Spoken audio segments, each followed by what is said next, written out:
Hello, my dear Dharma friends. Thanks for coming. So we have some practice of silence or silent sitting.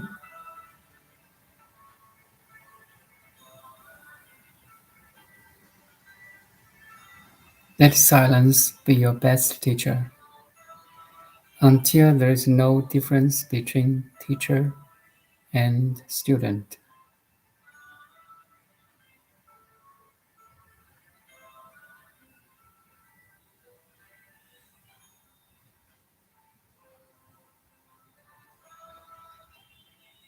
No matter how many spiritual books you have read, no matter how many masters you have followed, no matter how many prayers you have done, no matter how many prostrations you did,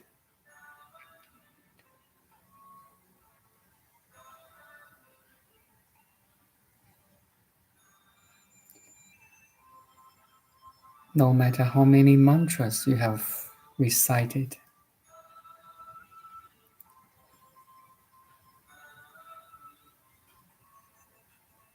if you cannot recognize your inner silence, you fail.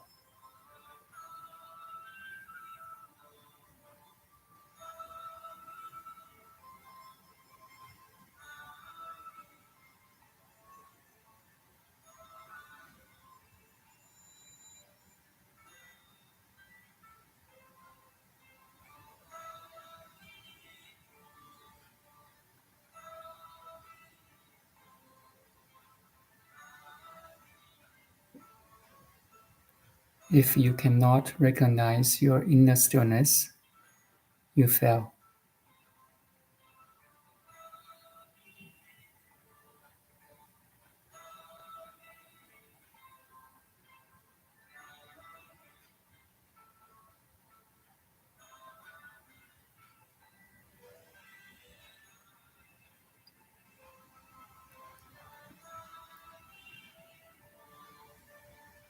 Our true self,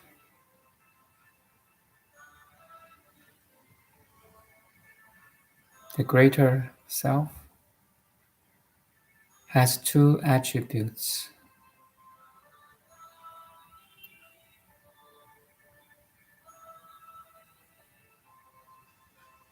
You cannot find your true self. It's not the object you can find. You can look, you can you can touch. Our true self is formless.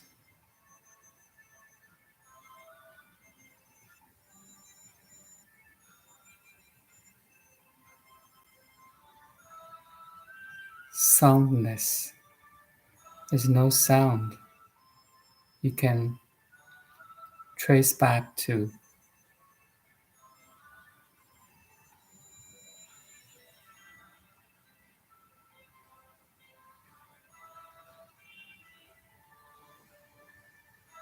But there are two fragrances of this true self, just as fragrances of a beautiful flower.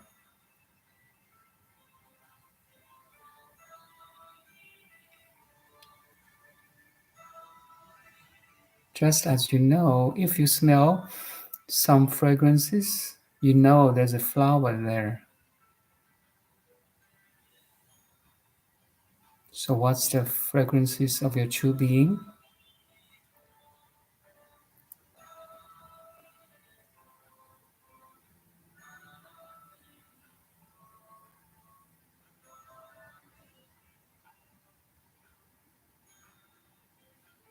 Silence and stillness.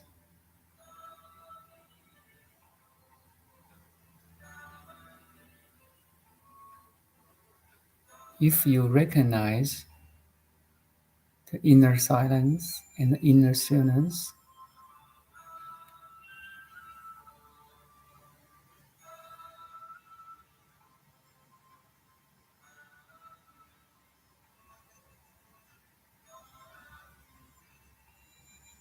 you find it's not even find, it's just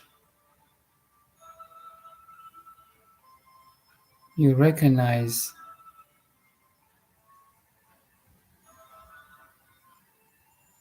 the true self.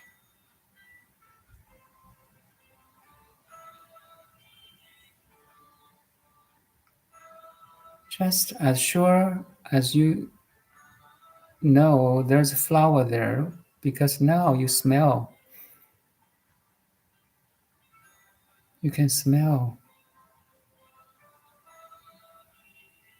the fragrance of lily or rose. Say lily. Do you know lily?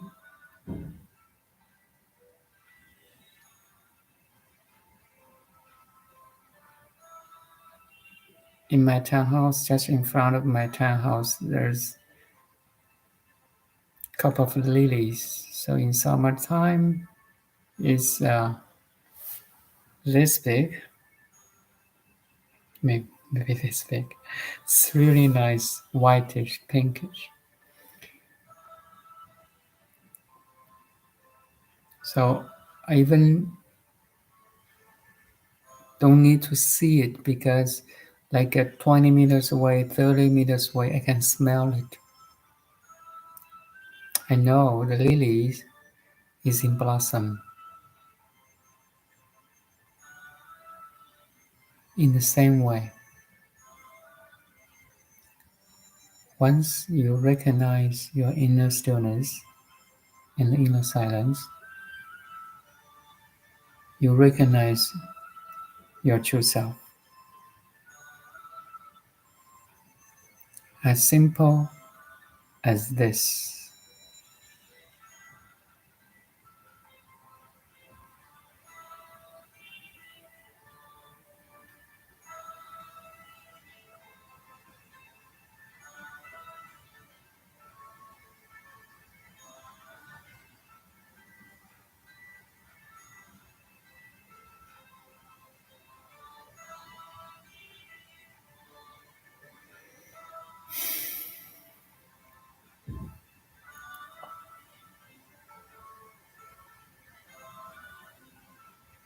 Once you recognize your inner stillness and inner silence, I say inner stillness and inner silence. Actually, it's just one thing. But silence in terms of vibration or in contrast with a sound or vibration, and stillness in contrast with a movement.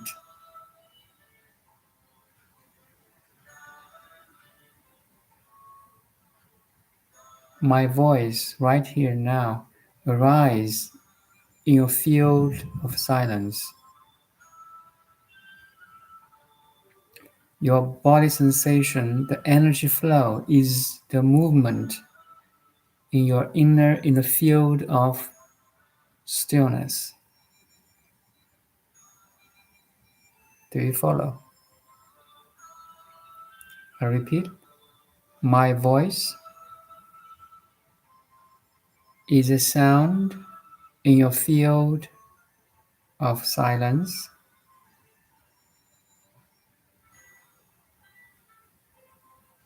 And your energy flow, your body energy flow, is a movement in your field of stillness.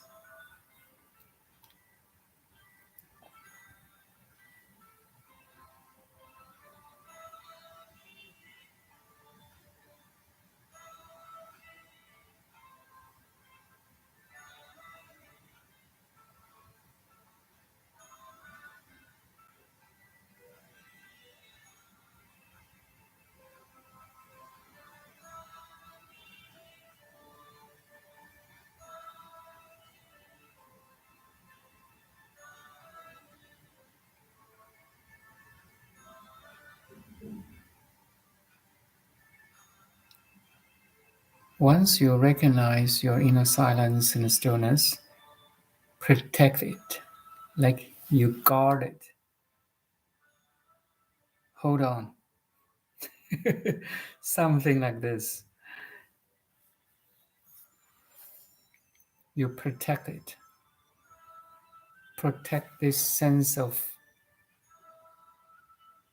stillness and silence.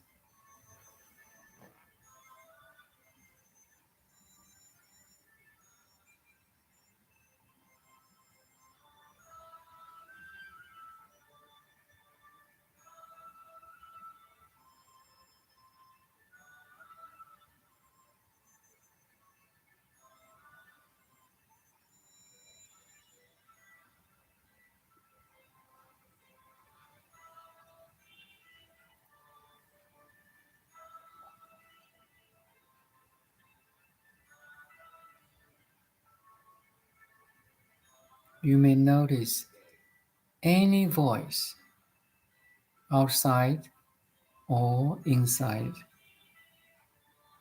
may still your inner silence.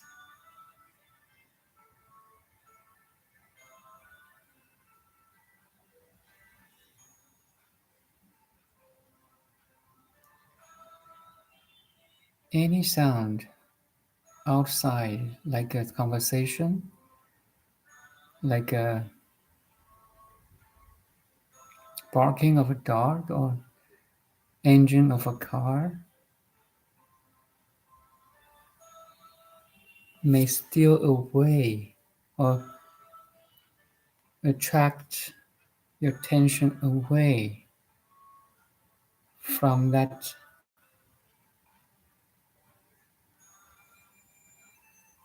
inner silence. Our attention may be attentive to anything, any voice, any sound, any noise, you know?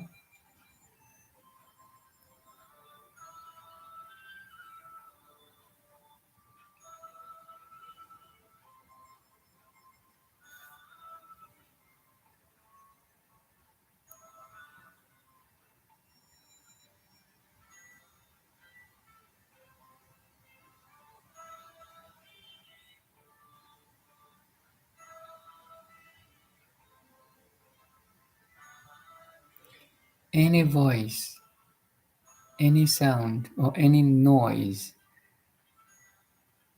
outside or inside like inner chattering, you know, monologue or dialogue,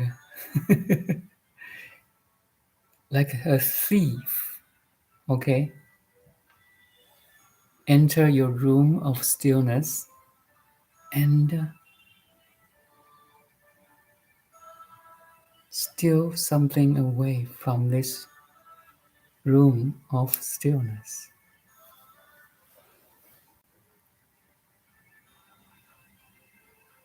A thief you may never pay attention to, you may never noticed before.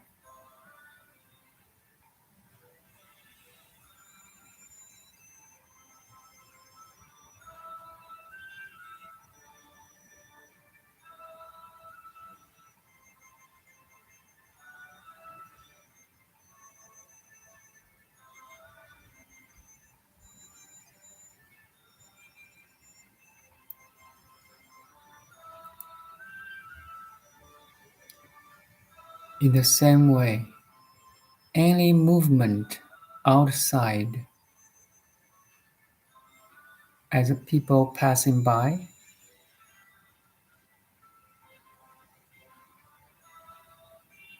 as a car passing by,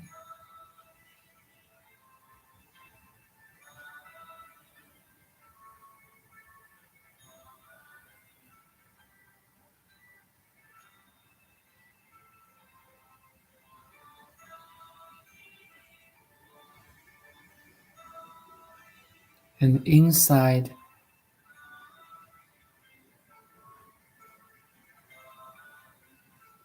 as the energy flow in your body,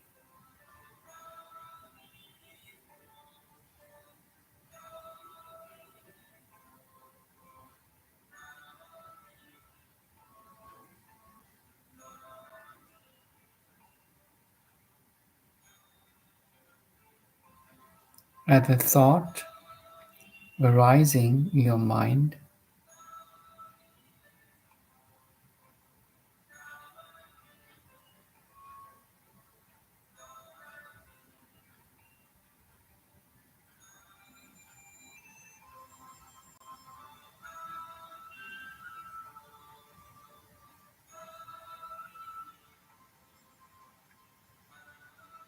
May pull your attention away from this inner stillness. Any movement outside and inside, again like thief, enter your room of inner stillness and steal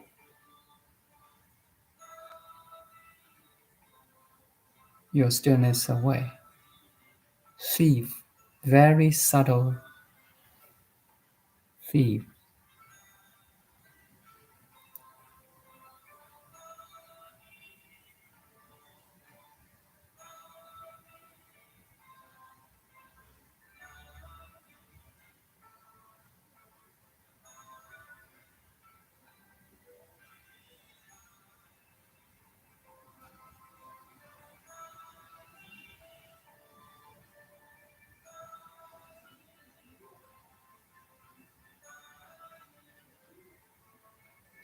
Your mind are not stable. Even though your mind recognizes there's a inner silence and stillness as your presence, so here silence and stillness are synonymous with presence. But your mind, which is the CEO of your presence,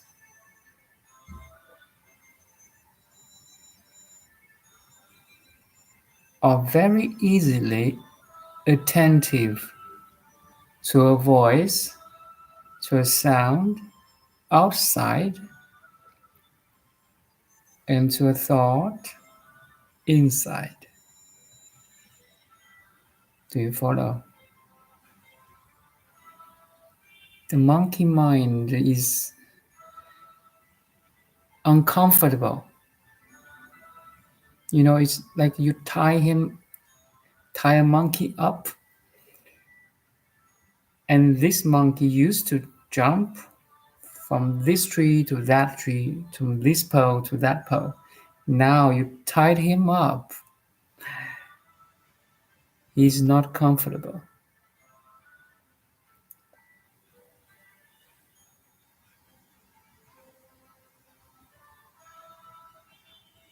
He wants to jump again.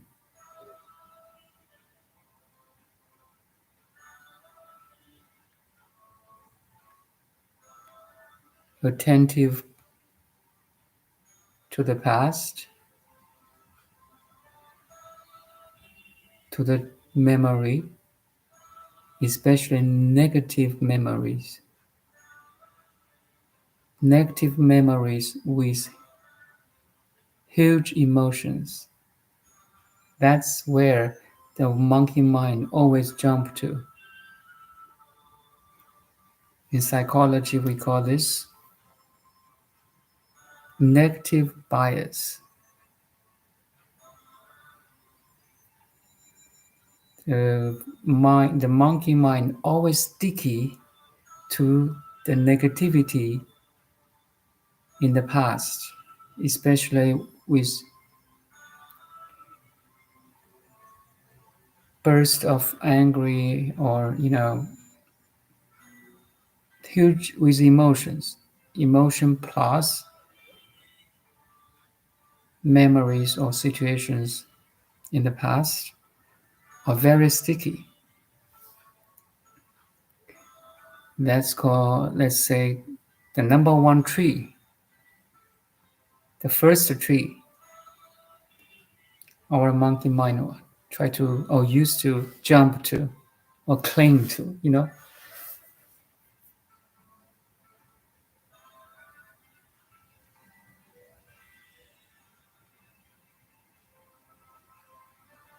There's a second tree that the monkey mind tried to jump to, is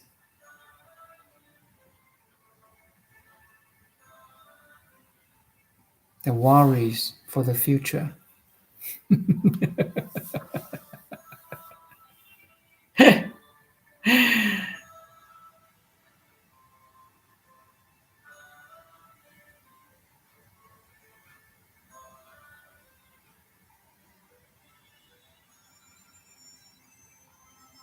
I have to do this. I have to do that.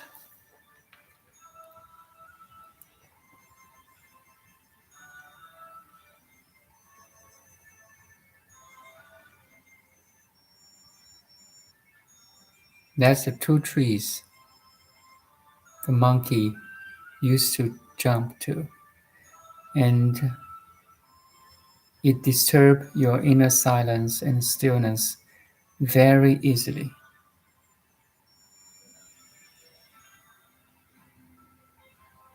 Now you try to tame it, tame the monkey mind. It's not easy. It is a lot of work.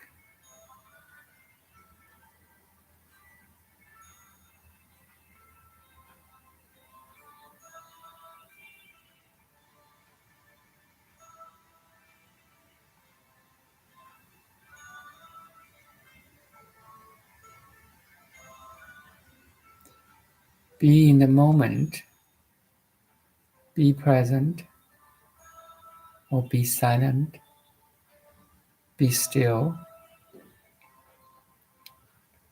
is synonymous here. Be still and be silent has a deeper meaning, means you can move your body, fire a thought, but you still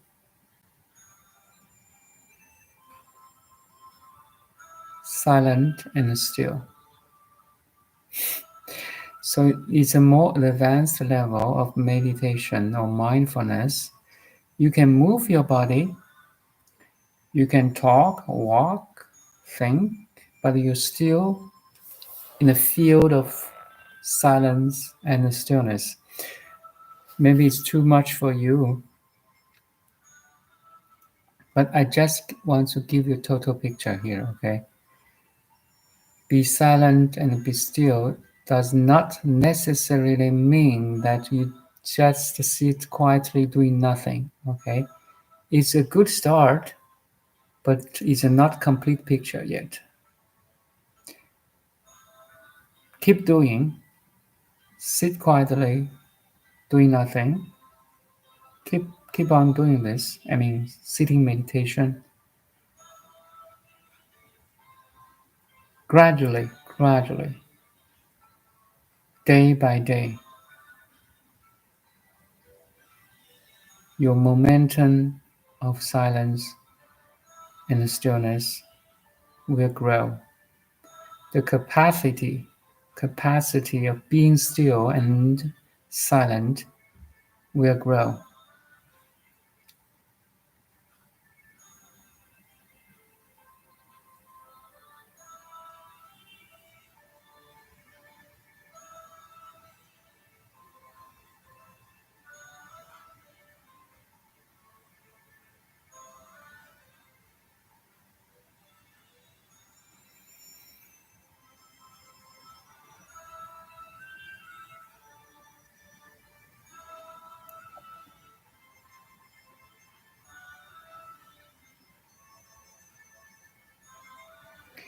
This reminds me, in Buddha's teaching, there's a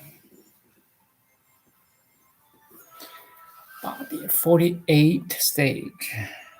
Okay, again, from a worldly person to a fully awakened Buddha, there are 42 stages.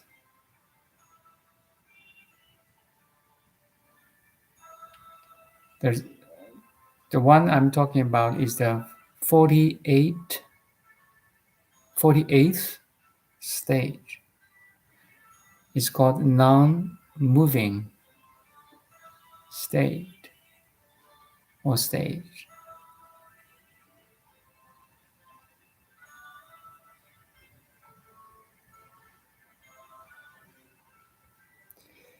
It's a shift of perception and identity. So just give you a kind of sense here, okay? If you look around, you see a room, all kinds of items and objects, right? Window, roof, cup, table, computers, cell phone, and so on.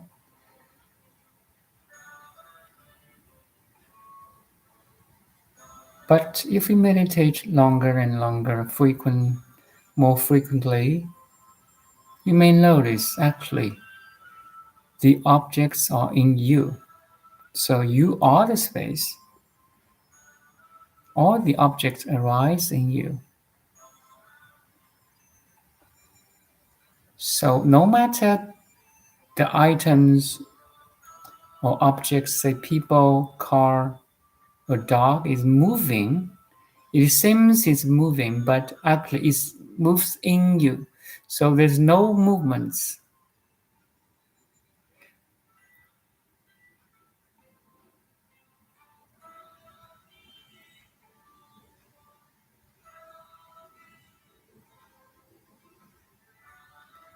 Everything moves in the space, right?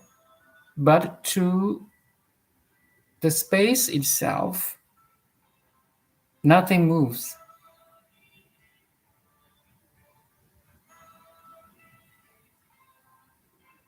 Or maybe a more better way to say is everything moves in space relatively, but in the perception, in the perspective of totality, nothing moves. Do you follow? It's like something.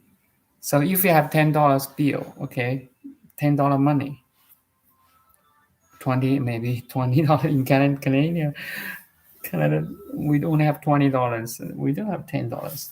5, 20. Okay, you have $20 in your right pocket. Okay, let's say I have a paper here anyway. So you put your $10 or $20 in your right pocket, and maybe later on you put it in the left pocket. It moves your right pocket to your left pocket, but to you it didn't move because it's still in you, right? You still have it in your pockets. Anyway, that's my feeling now. It's my perception now. So that's the 48th stage of the total 52 stages, from a worldly person to a fully awakened Buddha. That's crazy. Let me see if I can give you a little bit reference here.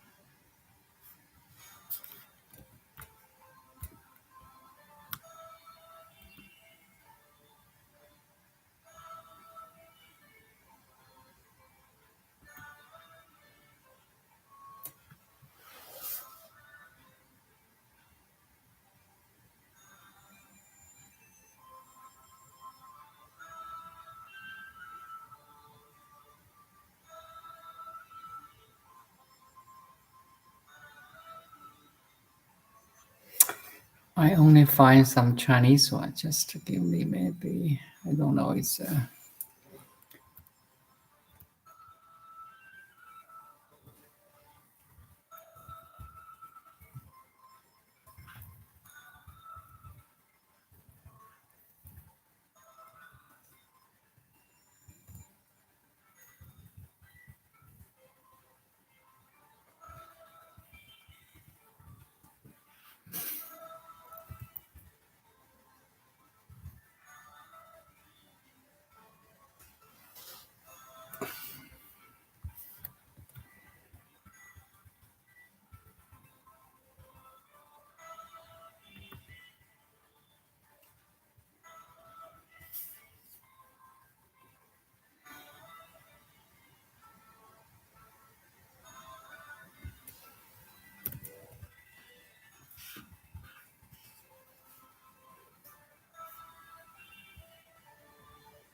No, I didn't find. Sorry,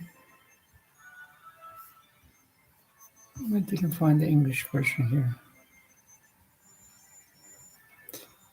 Anyway, so that's one understanding of this non-moving state of enlightenment. Everything moves in you, so it's a relative moves. So you can see everything spins within you, evolves within you.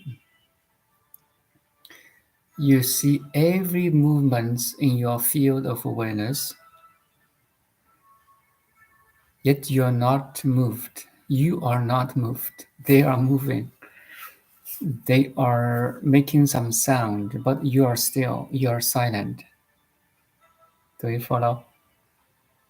Because you recognize your primordial state of mind, or the, the inner silence and inner stillness, which is not subject to any movement and any sound or any vibration.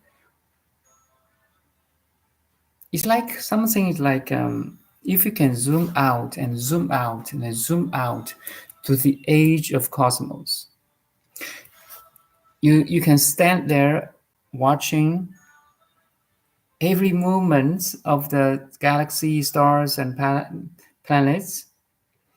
That's the movements, right, in space. And you also see the whole evolution cosmologically and biologically. See, 4.5 was 4.3 billion years ago. There's some life emerged on planet Earth. You see the whole process of evolution. You can watch it, and even though everything is evolving and spinning and moving, they're fine. They will be fine because now you have a totality. It seems moves and evolves, but in the total picture, nothing changed. Do you follow? Maybe it's too much for you. So again, I use that metaphor. You have $20 bill in your right pocket. Now, you or somebody move your $20 bill from your right pocket to your left pocket.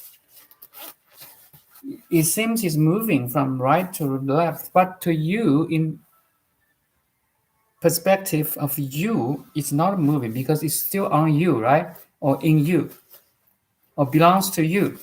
In the same way, although everything's moving, evolving, changing, yet in the total picture, nothing changes.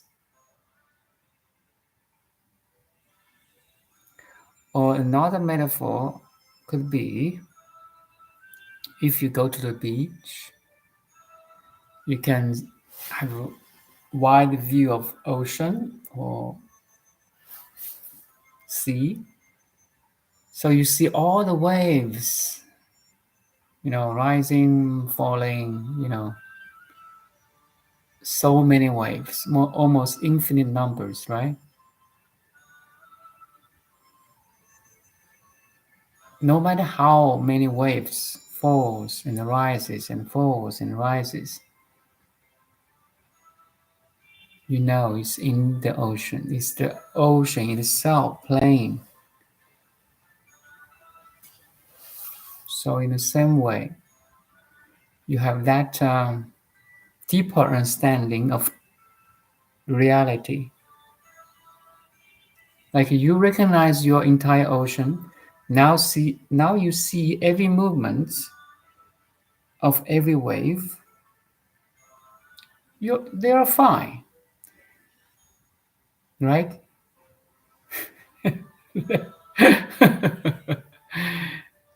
That's why in the Buddha's eye, everything is fine.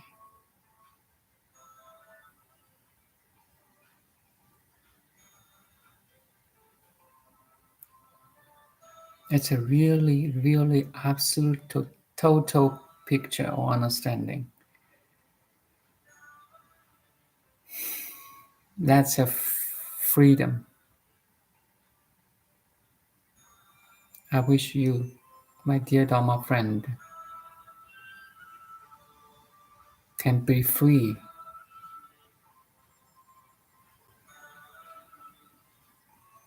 as a wind in the sky.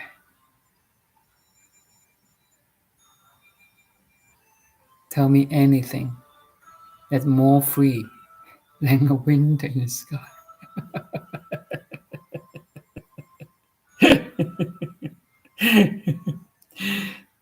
Tell me anything freer than the wind in the sky.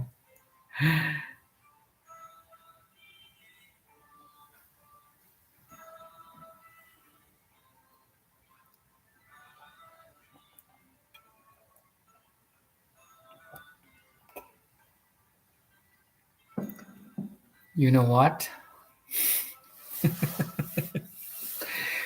You are a conscious wind or energy flow in the whole universe.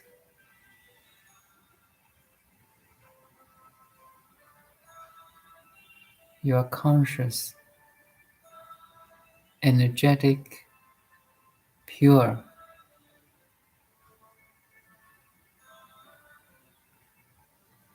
dancing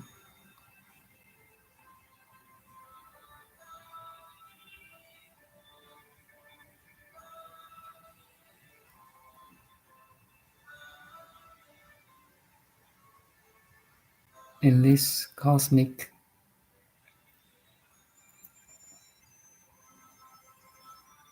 stage,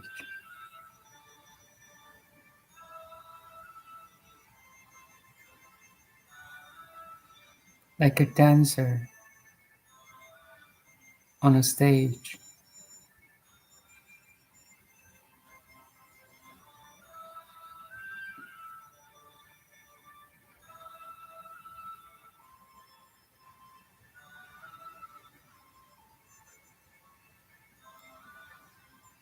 A dancing without dancer, because now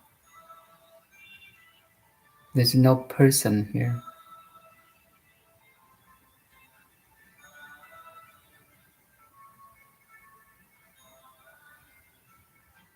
You are a beautiful dancing.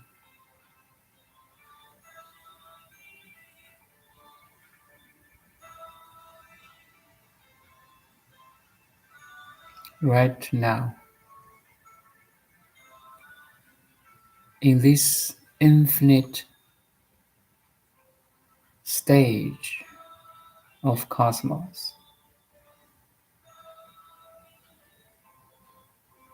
How lucky and how beautiful you are.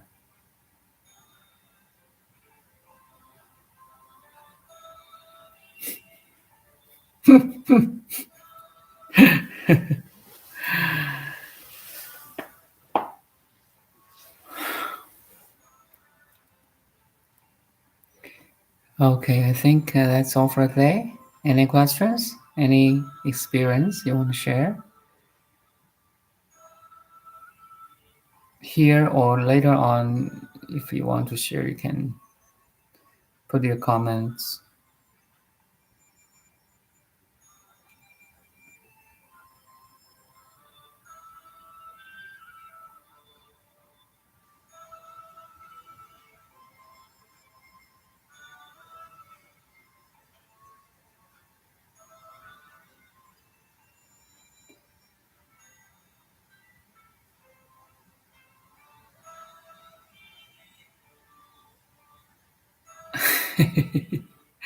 Question is about application to everyday life scenarios.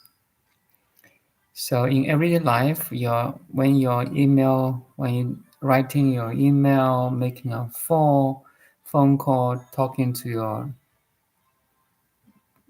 partner, family member, or or colleague, you always have that sense of I amness. This sense of I amness has two attributes, inner stillness and inner silence. So again, if your I amness is the flower, so the inner stillness and the silence is the fragrances, like really beautiful fragrances. So no matter you're talking, walking, or emailing, doing or like wash dishes or clean your room, brush your teeth, washing your hands, the I amness or your presence is always there with two attributes or characteristics of stillness and silence. So that's the application. So you use the moving stuff, you use the sound making stuff to contrast your inner stillness and inner silence. Make sense? No movement, no stillness.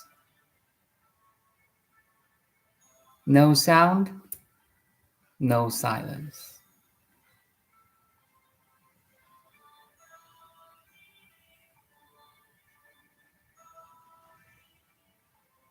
No worldly everyday life, no awakening. It's always in the contrast. So this reminds me of duality. Okay, it's good when you notice there's a duality, but fundamentally you recognize there's non-duality. It's non-dual. Everything is one. Movements and stillness is one, non-dual. Sound and silence is one, non-dual. And everything happens in you, the pure awareness. No you, no world. No meditation, no wisdom. So you, the awareness, is the essence of essence of essence. No awareness, no experience, no knowledge, no learning. So trace back, okay, from people, from movements, from the sound, trace back to your source. That's the awakening. Okay, that's the process of awakening. Use the movements, use the sound, trace back to the true self. That's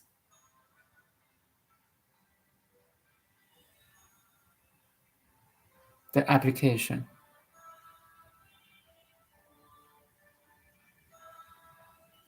That's how lucky you are, guys. Because you're human. So we can learn. Because we are human. We have five senses plus mind, plus language, plus science, technology. We can talk right at this moment to discover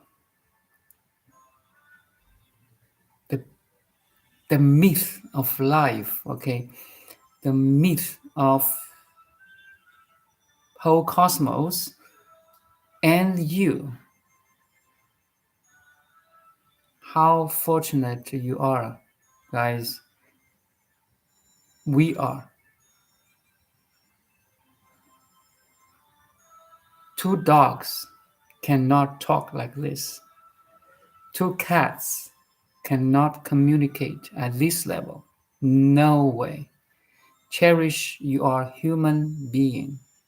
Okay. Your being in the human body. So use your human body to back to the being. That's a human being. That's our job. That's the number one job in the world, okay? Besides all your social roles.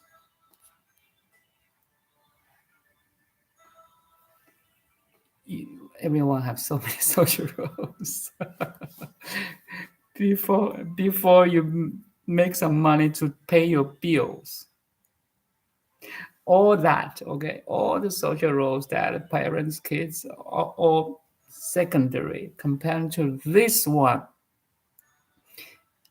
Fundamentally, you are a human being. You are being in a human body. If you waste your human body to trace back or recognize your infinite being, you fail. No matter how successful, how rich you are, okay, or unsuccessful or poor you are. If you fail to recognize your infinity, you fail. That's the most tragedy could happen, okay, to everyone, because you lose your totality if you cannot awaken. That's my message today.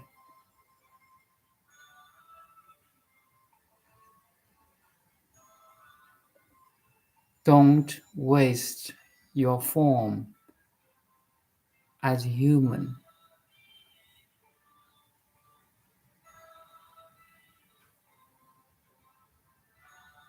That's a gift from God, from Mother Nature.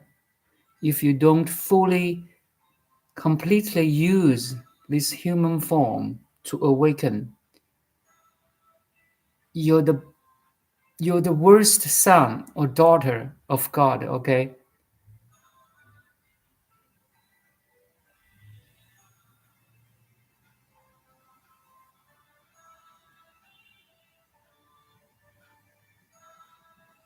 You don't recognize how Heavenly Father loves you. That's why you're the worst son or daughter of God.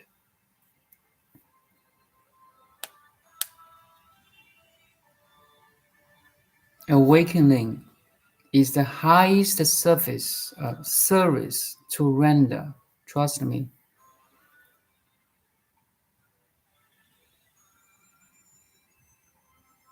Because you awaken to your infinite potentials and capabilities. Awakening is the highest healing to yourself first, then to others. There's no self and others. But as language, you have to say this way, okay? Awakening is the highest healing. Awakening is the highest service you can provide to your family, to your society, to your community, to the whole cosmos. Trust me. If you awaken to this life, this moment, your merits,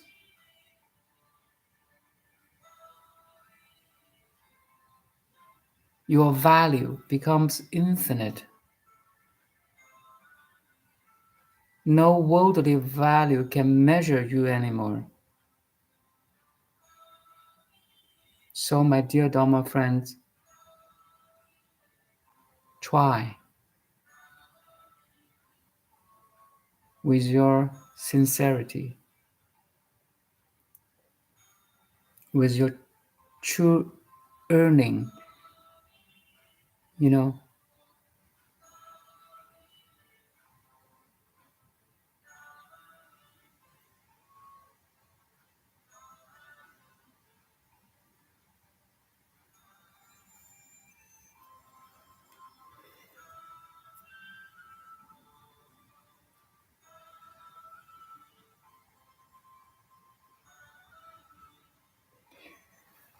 Okay, thanks for coming. My message is downloaded.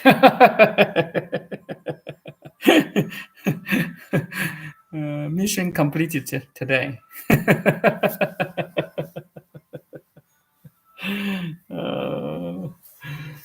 That's a Mission Impossible 8th. Have you watched the movie? I again mentioned Ethan Hunt, right? By Tom Cruise, right? Today is the Mission Impossible 8th. Try to become the Ethan Hunt in your life, in your real life. Don't waste human form. You don't know how lucky you are. You don't know how fortunate you are. Yesterday I said this beggar on the golden pot.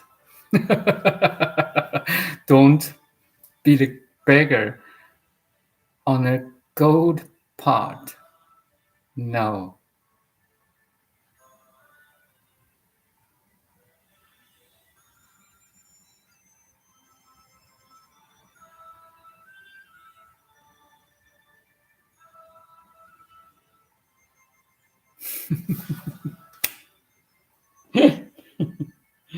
Thank you. See you tomorrow morning, 8 a.m. Vancouver time, Saturday.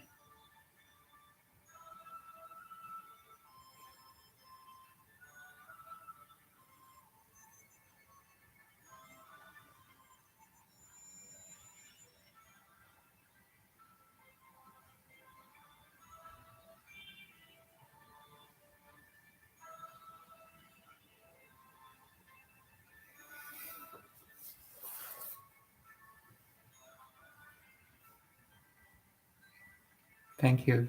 See you.